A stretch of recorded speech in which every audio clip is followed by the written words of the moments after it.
अनदेख हुए का राक्षस। ये एक और चित्र है। तो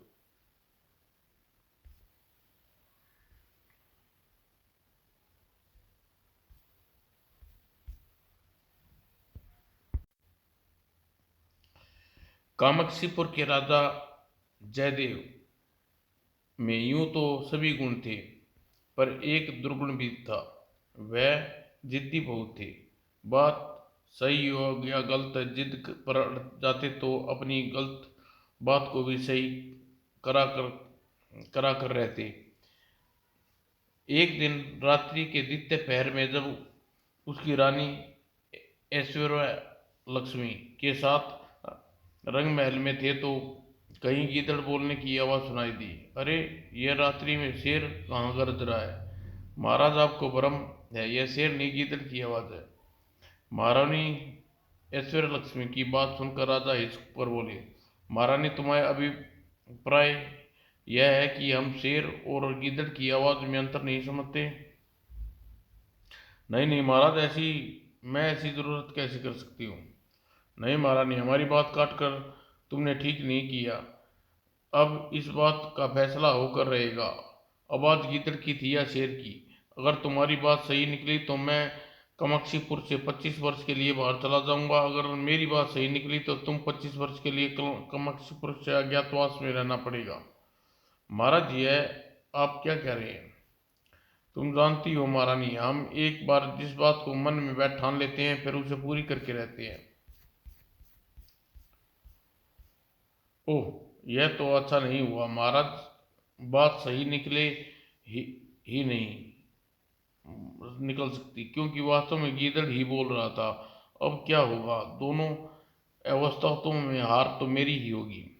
तभी राजा सूर्यदेव ने महारानी की सोच भंग करते हुए बोले, अब यह सवाल उठता है, रात्रि के इस पहर में किस से पूछा जाए कि शेर बोल रहा था या गीदड़? इस समय सब नींद में सोए होंगे। महाराज, अब आप विश्राम कीजिए, सुबह उठकर प्रधान पहरेदार से बुला कर पूछ लेंगे।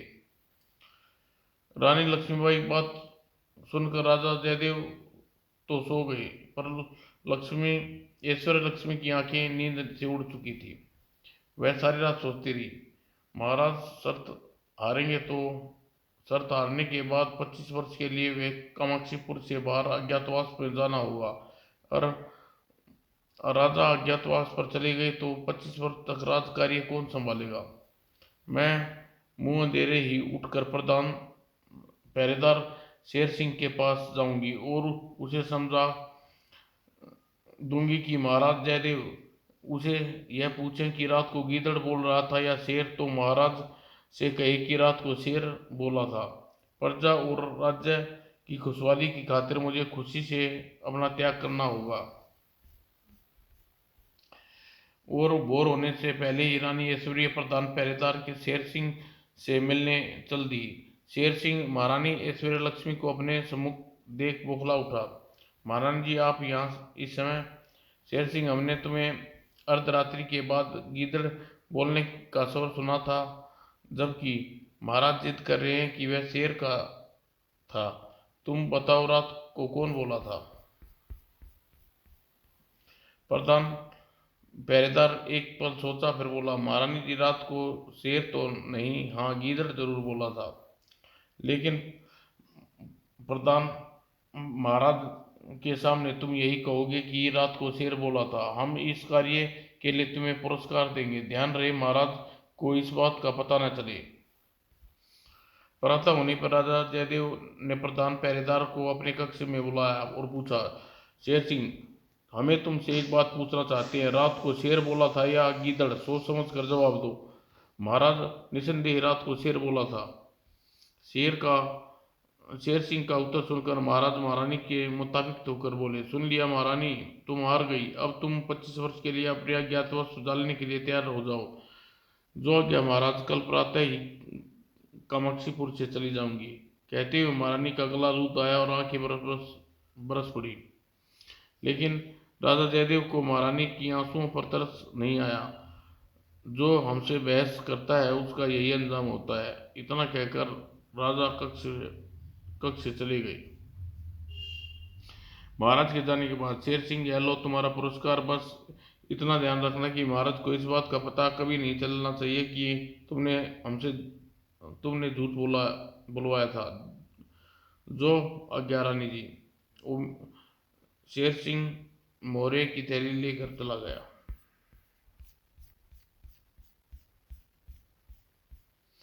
दूसरे दिन पर आता है, महाराज मुझे आशीर्वाद दीजिए, मैं 25 वर्ष के लिए कामाक्षीपुर से जा रही हूँ। महारानी तुम जा रही हो, तुम्हें विदा करते हुए हमें दुख हो रहा है। और यह क्या महारानी, तुमने अधिकांश आभूषण क्यों उतार दिए और कपड़े भी सादे पहन रखिए? हमने ऐसा तो नहीं कहा था।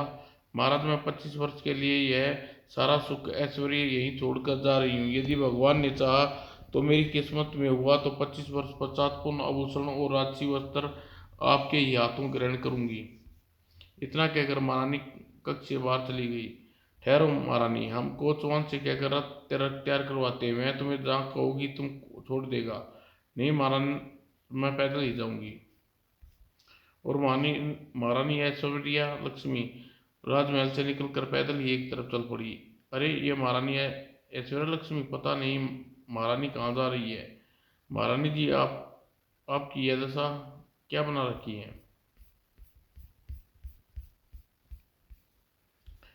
महारानी ऐश्वर्य लक्ष्मी कई दिनों अन तक अनवस्थ पैदल ही चलती रही और चलते चलते कैलाश वन में स्थित महर्षि सदानंद के आश्रम में पहुंची। गुरुदेव, मेरा प्रणाम स्वीकार कीजिए। सौभाग्यवर हो देवी, तुम कौन हो और यहाँ कैलाश वन में क्या कर रही हो? सूरत से तुम कुलीन कराने की लगती हो। तब महारानी ऐश्वर्य लक्ष्मी ने सारी बात बता दी। सारी बात सुनकर महर्षि कठोर स्वर में बोले, जिद्दी जयदेव ने तुम्हें महल से निकाल कर अच्छा नहीं किया। गुरुदेव, महाराज अभयदेव जैसे भी हैं मेरे पति हैं, उनकी खुशी में मेरी खुशी है। तब महर्षि सदानंद ने ऐश्वर्य से बोले, बेटी तुम्हारे विचार सुनकर मुझे प्रशंसा हुई। तुम मेरे आश्रम में रहकर समय व्यतीत करो, यह मेरा अहोभाग्य है गुरुदेव। और इसी प्रकार महारानी ऐश्वर्य लक्ष्मी महर्षि सदानंद के आश्रम में ही रहने लगी। महारानी प्रातः काल उठकर दूर सरोवर से पानी लाती और आश्रम की सफाई करती और तदुपरांत स्नान करके पूजा अर्चना करती। उसकी कठोर साधना से प्रसन्न होकर उस दिन महर्षि ने कहा, मैं महारानी एक महारानी होकर तुम सारा दिन काम पर लगी रहती हो बेटी, तुम्हें आश्रम की काया बदल दी। हम तुम्हारी मेहनत से प्रसन्न है, मांगो क्या मांगना चाहती हो। गुरुदेव, मैं गर्भवती हूँ, मैं चाहती हूँ मेरी कोख से ऐसा तेजस्वी पुत्र उत्पन्न हो जो अपने पिता का नाम रोशन करे। तुम्हारी मनोकामना वैसे पूर्ण होगी बेटी, हम तुम्हें आशीर्वाद देते हैं। कुछ ही माह में एक सुंदर से पुत्र को जन्म देने के बाद, गुरुदेव यह सब आपके आशीर्वाद का परिणाम है। लीजिए बालक को लीजिए, लाओ बेटी। नवजात शिशु को गोद में लेती ही महर्षि बोले, बेटी तुम्हारा यह पुत्र तो बड़ा बलवान लीडर बनेगा और राजा जयदेव का नाम रोशन करेगा। इससे मस्तक की रेखाएं बड़ी अच्छी हैं। गुरुदेव, आज अगर राजा जयदेव को पता चल गया कि वह पिता बन गया है तो वह कितने प्रसन्न होते। महारानी ऐश्वर्य लक्ष्मी को उदास देख, बेटी जब महर्षि वाल्मीकि के आश्रम में सीता माता की कोख से लव कुश ने जन्म लिया तो मर्यादा पुरुषोत्तम राम को भी नहीं पता था वह पिता बन गए हैं। दिल को छोटा ना करो, सब ठीक हो जाएगा। हम इसका नाम जलकरण रखेंगे। महर्षि सदानंद के ने शिशु का नाम जलकरण रख दिया। जलकर्ण 1 वर्ष का हुआ तो सेठ महर्षि सच्चिदानंद के आश्रम में आया। गुरुदेव प्रणाम, मैं कंचनपुर का सेठ उदयवीर हूँ, जीते रहो, कहो कैसे आना हुआ। गुरुदेव, मैं व्यापार के सिलसिले में विशालपुर गया था तो वहां से वापस आते समय रास्ते में आपका आश्रम दिखाई दिया तो आपके दर्शन करने चला आया। आपने ठीक किया। आज आप यही आश्रम में विश्राम करें, कल अपने घर के लिए रवाना होना। रात्रि का भोजन करने के पश्चात सेठ उदयवीर एक कुटिया में सो गया।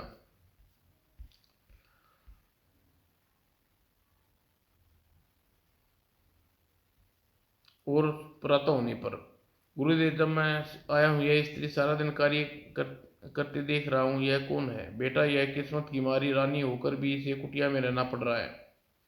फिर महर्षि सत्यानंद ने महारानी ऐश्वर्या की दुख भरी कहानी सेठ उदयवीर को बताई। रानी ऐश्वर्यावती की असलियत जानने के बाद, गुरुदेव आप बुरा ना माने तो एक बात कहूँ, कहो बेटा। गुरुदेव, मेरे केवल 2 पुत्र हैं, पुत्री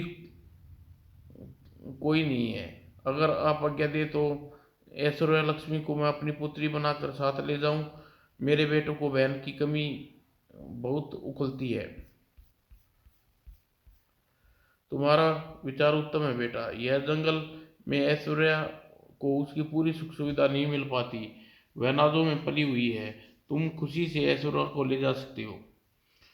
बेटी, सेठ उदयवीर तुम्हें अपनी बेटी बनाकर अपने साथ ले जाना चाहते हैं। जाओ, जलकरण को साथ लेकर के साथ चली जाओ। जैसी आपकी आज्ञा गुरुदेव। और महारानी ऐश्वर्या लक्ष्मी ने जलकरण को लेकर सेठ उदयवीर के साथ चल दी। सेठ जी घर पहुंचे तो अपनी पत्नी से बोला, लो सेठानी, तुम्हारे लिए बेटी लाया हूं, और यह तुम्हारा देवता जलकरण। लाओ बेटी, लाओ। तभी सेठ उदयवीर के दोनों पुत्र विजयवीर और अजयवीर वहां आ गए। पिताजी, ये कौन है और यह नन्हा बच्चा कौन है? बेटे, यह तुम्हारी बड़ी बहन ऐश्वर्या लक्ष्मी है, और अब 12 बरस रक्षाबंधन पर तुम्हारी कलाई सुनी नहीं रहेगी। ऐश्वर्या लक्ष्मी तुम राखी बांधा करेगी, और यह नन्हा तुम्हारा भांजा है। माँ की बात सुनकर विजय वीर और अजय वीर खुशी से का को ठिकाना न रहा। आह, हम मामा बन गए। और अगले दिन, माँ, आज घर का सारा काम काज मैं किया करूंगी। बेटी के रहते माँ को काम करे ऐसा अच्छा नहीं लगता। नहीं बेटी, तेरे पिताजी मुझे सब कुछ बता दिया है। तू महलों की रानी है, तुझसे कैसे काम करवा सकती हूँ? लेकिन ऐश्वर्या लक्ष्मी ने जिद के सामने सेठानी की एक न चली और उसने रसोई से उठना पड़ा। इस प्रकार ऐश्वर्या लक्ष्मी ने घर के सभी सदस्यों का दिल जीत लिया, और विजय वीर और अजय वीर ऐश्वर्या लक्ष्मी को सगे भाइयों जैसा प्यार करते और जलकरण को अपना भांजा समझते। ऐश्वर्या लक्ष्मी घर का सारा काम काज किया करती। इसी तरह दिन तेजी से बीतने लगे। धीरे धीरे 24 वर्ष गुजर गए। सेठ उदयवीर जयसिंह सेठानी वृद्धावस्था हो गई, और एक दिन सेठ उदयवीर ने अपने बेटों को बुलाकर कहा, बेटा, मैं बूढ़ा हो गया हूँ। अब व्यापार में मैंने तुम दोनों को मार्गदर्शन किया है। अब तुम दोनों अकालपुरी नगरी के लिए जलपोत से सामान लाद कर अकेले जाना। पिताजी, अगर आपकी आज्ञा दे तो हम जलकिरण को भी अपने साथ यात्रा पर ले जाएं। जलकिरण रहेगा तो हमारा मन लगा रहेगा। ठीक है, जलकिरण को भी अपने साथ ले जाओ, वह भी तुम लोगों के साथ घूम आएगा। और दूसरे दिन विजय वीर और अजय वीर जलकरण को साथ लेकर जलपोत में सामान लाद कर अकाल जल अलकापुरी के लिए चल दिए। इधर विजयवीर और अजयवीर के जाते ही सेठ की तबीयत एकाएक बिगड़ गई। बेटी ऐश्वर्या लक्ष्मी, लगता है मेरा आखिरी समय आ गया है। पिताजी, यह आप क्या कह रहे हैं? मैं अभी राज्य वैद्य के पास औषधि लाती हूँ नाथ। तभी सेठ उदयवीर दोनों की पुत्र वधु भी वहां आ गई। लेकिन सेठ ऐश्वर्या लक्ष्मी से कह रहे थे, नहीं बेटी, राजवैद्य को बुलाने की कोई जरूरत नहीं है। तुम मेरी बात ध्यान से सुनो। 1 वर्ष पश्चात तुम कामाक्षीपुर के राजा जयदेव के पास चली जाओगी। तुम्हारा 25 वर्ष का अज्ञातवास पूरा हो जाएगा। तो काम काम लक्ष्मीपुर जाकर तुम अपने दोनों भाई अजयवीर और जयवीर को भूल नहीं भूलोगी। मुझे इस बात का वादा करो। पिताजी, मैं वादा करती हूँ, मैं अपने दोनों भाइयों को कभी नहीं भूलूंगी। ऐश्वर्या लक्ष्मी के वचन देते ही उदयवीर और ने हिचकी ली और अपने प्राण पे उड़ गए। यह देख वीरता सेठानी लंबी चीख मारी और सेठ उदयवीर पर गिर पड़ी। ऐश्वर्या लक्ष्मी सेठानी को उठाने के लिए आगे बढ़ी, लेकिन अरे माँ का शरीर ठंडा हो गया। लगता है पिताजी की मृत्यु का सदमा न झेल सक पाई, और यह भी पिताजी के साथ स्वर्गवास सिधारगी। हाय, यह क्या हो गया? घर में तो पिताजी के दोनों बेटे में से कोई नहीं है, बदकिस्मती से उसका कोई पोता भी नहीं है, सब दाह संस्कार कौन करेगा?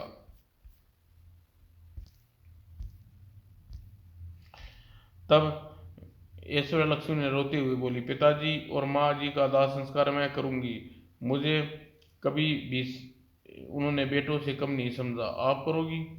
फिर ऐश्वर्या लक्ष्मी ने सेठ उदयवीर की पत्नी का दाह संस्कार किया और अजय वीर और विजय वीर अपना सामान बेचकर कंचनपुर की ओर लौट रहे थे। मामा जी, सब सामान बेचने पर मुनाफा तो अच्छा हुआ, आप दोनों पहली बार व्यापार के सिलसिले में विदेश आए, नाना जी इतना मुनाफा देखकर बहुत खुश होंगे। जलकरण, तुम्हारे भाग्य से हमारा व्यापार में मुनाफा हुआ। हाँ विजयवीर, तुम ठीक कह रहे हो।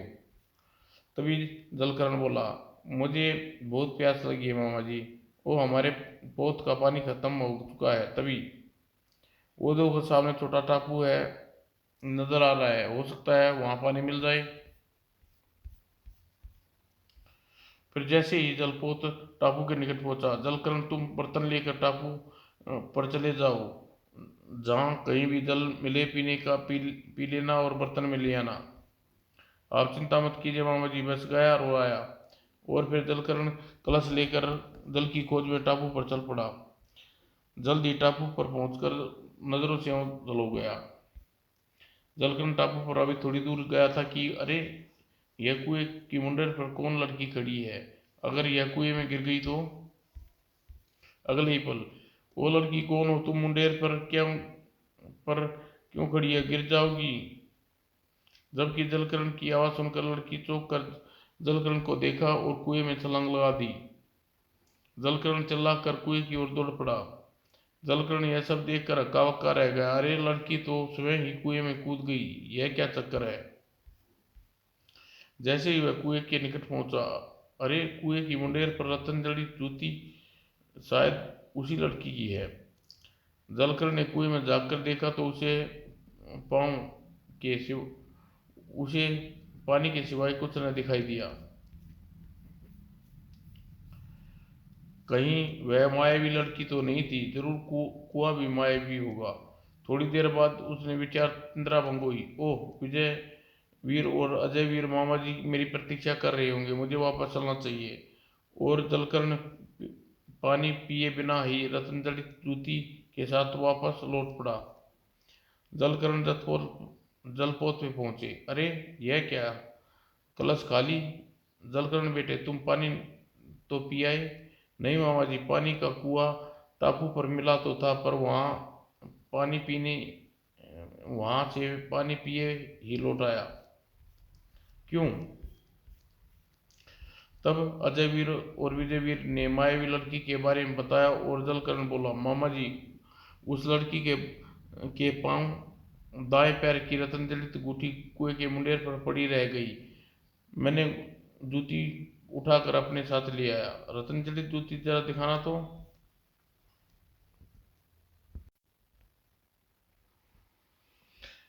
जलकरण ने कुर्ते की जेब से रतन जड़ित जूती निकाल कर विजय वीर को थमा दी। अरे, कीमती भी है सचमुच। जलकरण, तुम तो अच्छी चीज लाए हो। अरे, यह तो बड़ी खूबसूरत है। तब विजयवीर ने कहा, यह यह रत्नजित जूती कामाक्षीपुर के राजा जयदेव को ला कर दे जा कर देंगे। सुना है राजा जयदेव उत्तम चीजों के बड़े अच्छे पारखी और कदरदान हैं। तुम ठीक कह रहे हो, राजा जयदेव हमें इस रत्नजड़ी जूती की उचित कीमत देंगे। और फिर विजयवीर और अजयवीर जयकरण के साथ जलपोत के भीतरी भाग में चल दिए। कंचनपुर पहुंचे तो अजयवीर और विजयवीर अपने माता पिता की मृत्यु का समाचार मिला तो, ओ यह क्या हो गया, हम उन्हें व्यापार में मुनाफे की खुशखबरी देना चाहते थे। भू भू, हम अपने माता पिता को मुंह भी न देख सके, हम कितने बदनसीब हैं। भू, नाना जी, नानी जी मुझे छोड़कर चले गए, मैं उनके अंतिम दर्शन भी न कर सका। नाना जी मुझे कितना चाहते थे। कुछ दिन बाद, भैया विजयवीर चलो, रतन जड़ित जूती महाराज जयदेव के पास ले चले। हाँ, मैं भी यही सोच रहा हूँ, तुम मेरे दिल की बात कह दी। ये किस रतन दिल जूती को महाराज के पास ले जाना चाहते हैं? अजयवीर और विजयवीर की वार्तालाप सुनकर ऐश्वर्य राय के दिल में जिज्ञासा जाग उठी। वह उसके निकट जाकर बोली, ए कैसी रतन दिल जूती है भैया, तुमने पहले कभी ऐसी जूती का जिक्र तो नहीं किया। तब अजयवीर और रतनजित जूती के बारे में ऐश्वर्या लक्ष्मी को बताते हुए बोला, हम उस जूती को महाराज जयदेव को सौंपना चाहते हैं। तुम्हारी क्या राय है दीदी?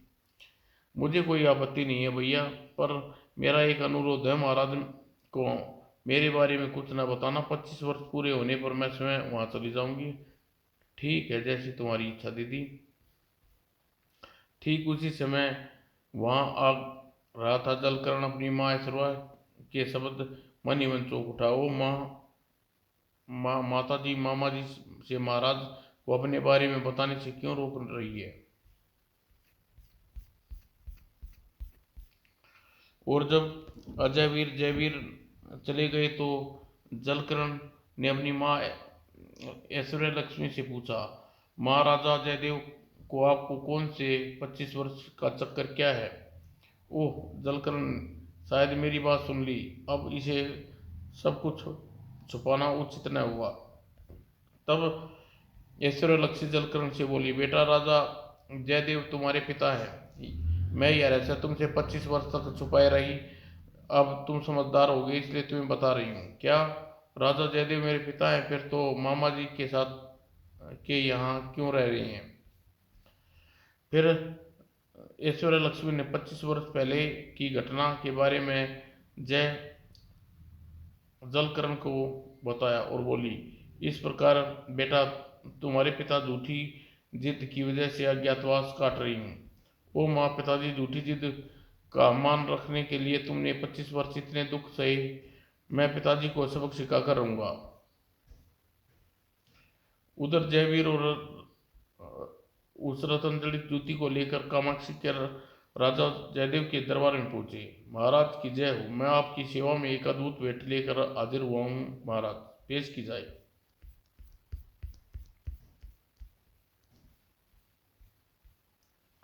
महाराज रतन जड़ित जूती पेश करते हुए बोला, महाराज, मैं यह रतन जड़ित जूती आपकी सेवा में लाया हूँ। सुना है आप कला के सच्चे पार की है। उत्तम, अति उत्तम। लाओ, हमें दो। फिर विजयवीर ने आगे बढ़कर वह जूती महाराज को दे दी। ओह, इतनी खूबसूरत और अमूल्य जूती सचमुच बनाने वाले ने अपने पूर्ण लगन और मेहनत से बनाया है। और फिर बेशक तुम नायाब चीज पेश की है। तुमने सही पहचाना महाराज, यह जूती है ही इतनी सुंदर। विजय वीर को उस रतन जी जूती के बदले राजा ने 5,000 स्वर्ण मुद्राएं दी। और विजयवीर स्वर्ण मुद्राओं की थैली लेकर दरबार से जाने लगा तो अचानक राजा ने टोका, ठहरो विजयवीर, तुम सिर्फ दाएं पैर की जूती लाए हो, हमें ऐसी बाएं पैर की जूती चाहिए। महाराज, यह तो मुश्किल है। कुछ भी हो, जाओ, जाकर बाएं पैर की जूती लाओ, वरना हम तुम्हें दंडित करेंगे। महाराज, आप मुझे 15 दिन का समय दीजिए, मैं दूसरी जूती लाने की कोशिश करूंगा। और राजा जयदेव ने 15 दिन का मोहलत देकर विजयवीर मुंह लटकाए दरबार से बाहर निकला। विजयवीर को मुंह लटकाए महल से बाहर आते देख, क्या बात है भाई साहब, आप इतने उदास क्यों हैं? लेकिन विजयवीर ने कोई उत्तर नहीं दिया। घर पहुंचकर विजयवीर उदास सा कमरे में जा बैठा। क्या बात है जी, आपकी तबीयत तो ठीक है ना?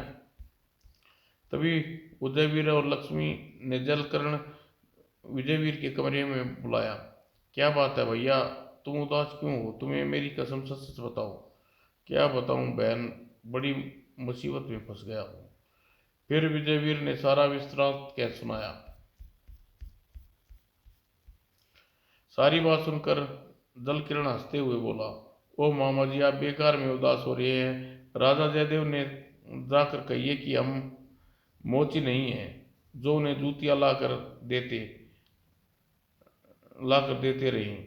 फिर भी अगर वह जिद करे तो कहना कि उचित धन दे, हम बाएं पैर की रत्नजड़ जूती ला सकते हैं, अन्यथा नहीं। यह तुम क्या कह रहे हो बेटे? माँ, मैंने पहले भी आपसे कहा था कि मैं दिलीप महाराज जयदेव को सबक सिखा कर रहूँगा। मैं भी उनका बेटा हूँ। अब देखना उन्हें कैसे सबक सिखाता हूँ। यह ठीक है जलकिरण, पर वह तुमसे बड़े हैं और तुम्हारे पिता हैं। लेकिन जलकिरण अपनी माँ की बात न सुनी और कहते हुए विजय वीर से बोला, मामा आप शीघ्र राजा जयदेव के पास जाएं और जैसा मैंने कहा वैसा ही कीजिए। ठीक है बेटा, जिद करते हो तो चला जाता हूँ। जलकिरण ने जिद देख, ओ भगवान यह क्या हो गया, बाप बेटी भिड़ने की सोच रहा है। लेकिन प्रकट में ऐश्वर्या चुप रही। उसी दिन विजयवीर राजा के दरबार में जा पहुंचा। महाराज की जय हो। तुम तुम हमने तुम्हें 15 दिन का समय मांग कर गए थे, फिर इतनी जल्दी कैसे लौट आए? तब विजयवीर ने कहा, महाराज हम जाति में मोची नहीं है, फिर भी आप दूसरी जूती के लिए जिद कर रहे हैं तो उसके लिए धन की आवश्यकता पड़ेगी। धन की तुम चिंता न करो, जितना धन तुम चाहते हो राजकोष से ले सकते हो। इतना कह जयदेव ने महामंत्री को आदेश दिया कि वे विजय को 5,000 स्वर्ण मुद्राएं दिलवा दें। इस जूती की वजह से हमारे भाग्य ही खुल गए। इतना धन हमने व्यापार में पूरी जिंदगी में नहीं कमा पाते। जब विजयवीर धन लेकर अपने घर पहुंचा, आह, तो महाराज ने आपकी मांग स्वीकार कर ली। क्यों न करते दूसरी जूती हासिल करने के लिए जिद जो उन पर सवार है। ठीक है मामा जी, मैं जिंदगी पूरी करूंगा। अब उसी टापू पर चलना चाहिए जहां मुंडेर पर पहली रत्नजड़ी जूती मिली थी। हम कल ही उस टापू की ओर चल देंगे। भगवान करे कि बाएं पैर की रत्न जूती जूती भी कुएं पर मिल जाए, वरना घबराओ न मामा जी, सब भगवान ठीक करेगा। और दूसरे दिन जलकरण अपने मामाओं के साथ जलपोत द्वारा उस टापू के किनारे पर जा पहुंचा। मामा लंगर डाल दो, मेरे साथ चलो। ठीक है, मैं भी लंगर डाल देता हूँ। और अजयवीर ने लंगर डाल कर आते ही टापू की ओर चल पड़ी। आप दोनों मेरे पीछे पीछे आइएगा, ठीक है बेटा? कुछ दूर जाने पर वह हुआ। भगवान का लाख लाख शुक्र है कि हम सही जगह पहुंच गए। और वे तीनों तेजी से कुएं की ओर बढ़ने लगे। लेकिन कुएं के पास पहुंचकर कुआं तो वही है, पर उस दिन वाली लड़की नजर नहीं आ रही। अब क्या होगा, उस लड़की को कैसे ढूंढे? तुमने तो बताया था कि कुएं में छलांग लगा दी थी। जलकरण को सोचकर बोला, बेटा कुएं में कूदना खतरे से खाली नहीं है। मैं कुएं में छलांग लगाकर उस मायावी लड़की को ढूंढने जाता हूँ। आप दोनों यहीं मेरा इंतजार कीजिए। मुझे कुछ हो गया तो हम ऐश्वर्या लक्ष्मी को क्या जवाब देंगे? आप घबराइए नहीं, मुझे कुछ नहीं होगा। इतना कहकर जलकरण कुएं में कूद गया। और विजयवीर और अजयवीर चिल्ला पड़ी, अरे अरे, यह तो सचमुच कूद गया भैया, यह तो गजब हो गया, अब क्या होगा? फिर दोनों वहीं कुएं के पास बैठकर जलकरण के लौटने की प्रतीक्षा करने लगे। जलकरण जब नीचे पहुंचा, अरे यह तो कोई गुप्त रास्ता मालूम पड़ा है, चलकर देखता हूँ ये सीढ़ियाँ कहाँ जाती हैं। मन ही मन निर्णय कर जलकरण सीढ़ियाँ उतरने लगा। और सीढ़ियाँ उतर कर जब वह नीचे पहुंचा, आश्चर्य, कुएं के अंदर इतना भव्य महल। मन ही मन हैरान रह गया। जलकरण महल में दाखिल हो गया। थोड़ी देर बाद, वाह, वही लड़की, इसी की तो मुझे तलाश थी। जैसे ही वह लड़की के निकट पहुंचा, मैं तुम्हारी तलाश में यहाँ आया हूँ। आखिर तुम कौन हो और यह महल किसका है? मैं राजा चंद्रसेन की पुत्री हेमलता हूँ। यह विकासपुर दानव का महल है। विकासुर बकरासुर ने मुझे यहाँ कैद कर रखा है। लेकिन तुम कौन हो और यहाँ क्या कैसे पहुँचे? आज से कुछ दिन पहले टापू पर पानी पीने उतरा था। मैं पानी की तलाश में कुएं के पास पहुंचा तो दिखाई दी थी। मुझे देखकर तुम कुएं में कूद गई। जल्दबाजी में तुम्हारे पाँव की जूती कुएं की मुंडेर पर रह गई। मैं वह जूती अपने साथ ले गया। ओह, तो तुम ही वह नौजवान हो। हाँ, मैं वही हूँ, और अब तुम्हारे बाएं पैर की जूती लेने आया हूँ। मेरा नाम जलकरण है। यहाँ आकर तुमने अच्छा नहीं किया जलकरण। कुछ ही देर में वक्रासुर दानव यहाँ आने वाला है, वह तुम्हें खा जाएगा। तब हेमलता ने जलकरण को बताया, वक्रासुर सुबह होते ही पृथ्वी पर चला जाता है और वहाँ मनुष्य को मार कर खाता है। शाम होते ही वह वापस आ जाता है और बहुत ही क्रूर है। वह कौन से रास्ते से पृथ्वी पर जाता है? जिस कुएं से तुम आए हो उस कुएं में सुबह सुबह पृथ्वी पर जाता है, और कुएं से जो उस कुएं की थोड़ी दूरी पर उसी कुएं से थोड़ी दूरी पर वापस आता है। इसका मतलब यह हुआ कि वह वक्रासुर दानव एक कुएं से जाता है, दूसरे कुएं से वापस लौटता है। फिर तो मेरे दोनों मामा जी की जान बच गई। तुम्हारे मामा जी कहाँ हैं? तुम्हारे मामा जी, मैं उन्हें ऊपर कुएं पर छोड़ कर आया हूँ। जलकरण की बात सुनकर हेमलता बोली, सुबह जब वक्रासुर दूसरे कुएं से पृथ्वी पर जाएगा तो कुएं के पास बैठे तुम्हारे मामा को खा जाएगा। ओह, तब तुम बताओ क्या करूं? इससे पहले वह वापस लौटे, मेरे बाएं पैर की जूती लेकर तुम यहाँ से चले जाओ। सुबह होने से पहले यह टापू छोड़कर चले जाओ। मैं तो चला जाऊंगा, परंतु तुम यहाँ अकेली रह जाओगी। तुम कैद से मुक्त नहीं होना चाहती हूँ, लेकिन लेकिन क्या हेमलता, कहो जिसको नहीं।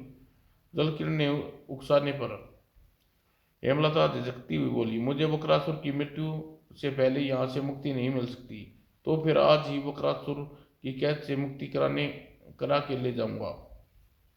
हेमलता ने जलकरण को बताया, लेकिन उसकी मौत इतनी आसान नहीं। हेमलता का वाक्य खत्म हुआ कि भयानक घटना से वातावरण कांप उठा। अगले ही पल हेमलता घबराए स्वर में बोली, शायद बकरासुर वापस आ रहा है। मैं अपने आप को तितली बना देती हूँ ताकि मैं उसकी उपस्थिति का पता न चले। बना लेती हूँ उन्हें आपकी उपस्थिति का पता न चले, लेकिन बकरासुर की मृत्यु का उपाय जाने बगैर मैं यहाँ से नहीं जाऊँगा। मैं कोशिश करूँगी। इतना क्या, हेमलता ने जलकरण को तितली बना दिया। और कुछ देर बाद जब दानव बकरासुर वहां पहुंचा, दानव राज, आज आपसे एक बात पूछनी है, पूछो। आप तो मुझे छोड़कर चले जाती हो, अगर आपको किसी ने मार दिया तो मेरा क्या होगा? मैं बिल्कुल अकेली रह जाऊंगी। तुम भी खेली खाई तुम भी खाली खाली बैठे क्या उलझुल सोचती रहती हो? मेरी मौत इतनी आसान नहीं है। बात को हंसी में न उड़ाइए दानवराज। तब वक्रासुर गंभीर स्वर में बोला, सुन हेमलता, यहाँ से 7 समुद्र पार एक टापू है। उस टापू के बीच में एक पेड़ है। पेड़ पर पिंजरा लटका हुआ है। उस पिंजरे में एक तोता है। उस तोते में मेरे प्राण सुरक्षित है। मैं उस तोते की गर्दन मरोड़ते ही मेरी मृत्यु हो जाएगी। तितली बनी जलकिरण भी दानव की बात सुन रहा था, और उस तोते के पास एक जलकरण नाम का एक मानव ही जा पहुंच सकता है। न जलकरण को तोते के बारे में पता चलेगा और न ही तोते के पास पहुंचेगा। इसलिए तू मेरी मृत्यु की चिंता न कर। फिर तो ठीक है दानवराज, मैं आश्वस्त हो गई। आप थके आ रहे होंगे, जाकर आराम कीजिए। वक्रासुर सोने के लिए चला गया। दानव वक्रासुर के जाते ही हेमलता तितली बने जलकरण से बोली, तुमने सारी बातें सुन ली होगी। वक्रासुर की मृत्यु का राज भी जान लिया होगा। मैंने सारी बातें सुन ली, पर यह समझ में नहीं आता मैंने 7 समुद्र पार कैसे पहुंचूंगा। मेरे पास समय बहुत कम है।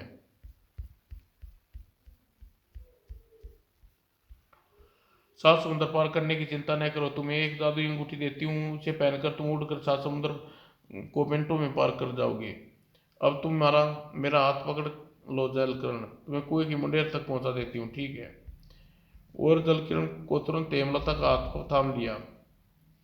उसे हेमलता ने जलकरण को कुएं की मुंडेर के पास पहुंचा। अब मैं वापस जाती हूँ जलकरण, पर वादा करो तुम मुझसे भूलोगे नहीं। मैं वादा करता हूँ हेमलता, बहुत जल्दी वापस आऊंगा और तुम्हें भी यहाँ से ले जाऊंगा। मैं तुम्हारा इंतजार करूंगी। इतना कहकर हेमलता वापस लौट गई। हेमलता के जाते ही जलकरण पास सो रहे अपने विजयवीर मामा अजयवीर मामा को जगा दिया। अरे बेटा जलकरण, तुम आ गए, तुम्हारी चिंता में हम प्राण चुके जा रहे थे। चलो अब वापस लौट चले। नहीं मामा जी, अभी वापस नहीं जा सकता। आप लोग जलपोत में पहुंचकर मेरा इंतजार कीजिए, फिलहाल मुझे कहीं और जाना है। लेकिन कहाँ? मैं बकरासुर दानव की मौत ढूंढने जा रहा हूँ। इतना कह जलकर्ण ने हेमलता की दी अंगूठी पहन ली और अगले ही पल, अरे यह क्या चमत्कार है! देखते ही देखते अजयवीर और विजयवीर की नजरों से ओझल हो गया। सफेद गुलाब।